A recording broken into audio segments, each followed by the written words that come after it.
On m'a demandé de pardonner. On m'a dit que la haine et la colère ne seraient jamais qu'un échec. Et vous savez, je n'aime pas les échecs. Alors comment faire? Comment fait-on pour faire gagner la réussite? J'ai interrogé ma fierté, mon ego et mes valeurs, et je vous assure qu'aucun d'entre eux n'était d'accord avec l'idée de gagner, si cela induisait de les renier. Je me suis alors tournée vers mon cœur, et je lui ai demandé, à lui, ce qu'il en pensait. C'est là que j'ai compris. Il m'a expliqué, il m'a montré toute l'énergie que j'étais en train de gaspiller, toutes les larmes que j'aurais pu éviter.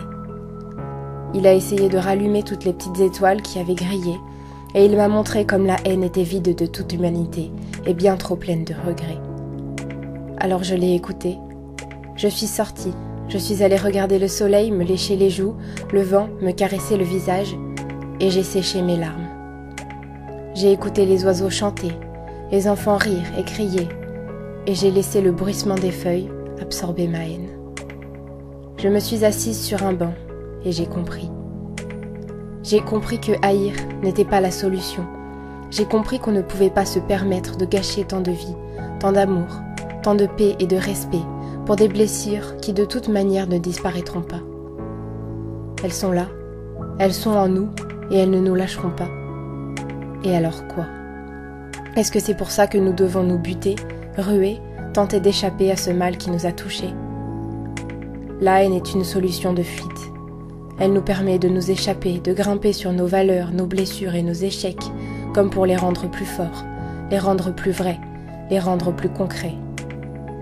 Mais ça n'est pas la bonne démarche. Je crois qu'aujourd'hui, il faut réussir à pardonner. Il faut réussir à faire table rase du passé et à avancer. Nous n'avançons pas dans la haine, nous reculons dans les regrets. Vous savez, j'ai détesté. J'ai eu envie de frapper, de hurler. J'ai voulu cracher tout ce qui me rongeait. J'ai essayé de digérer de toutes les manières possibles, mais je n'y suis pas arrivée. Et ça m'a fait grandir. Ces mots me font grandir. Ils me font grandir parce qu'ils m'aident à pardonner et à atténuer toutes les blessures de la rancœur.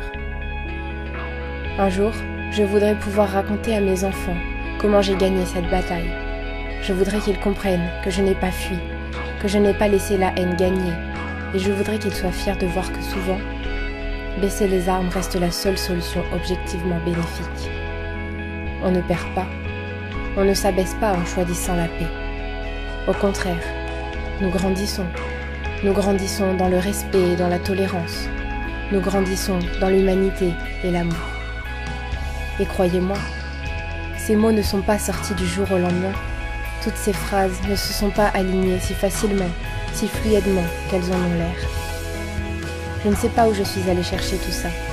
Sûrement très profond en moi, au plus profond de ma force et de mon cœur. Et je ne sais pas si ça va suffire. Je ne sais pas si ces mots suffiront pour me faire grandir assez dans le pardon. Mais je vous assure que chacun d'entre nous devrait réussir à faire ce chemin vers la vie, ce chemin vers la paix, ce chemin vers la réconciliation, dans l'espoir d'un jour réussir dans le pardon.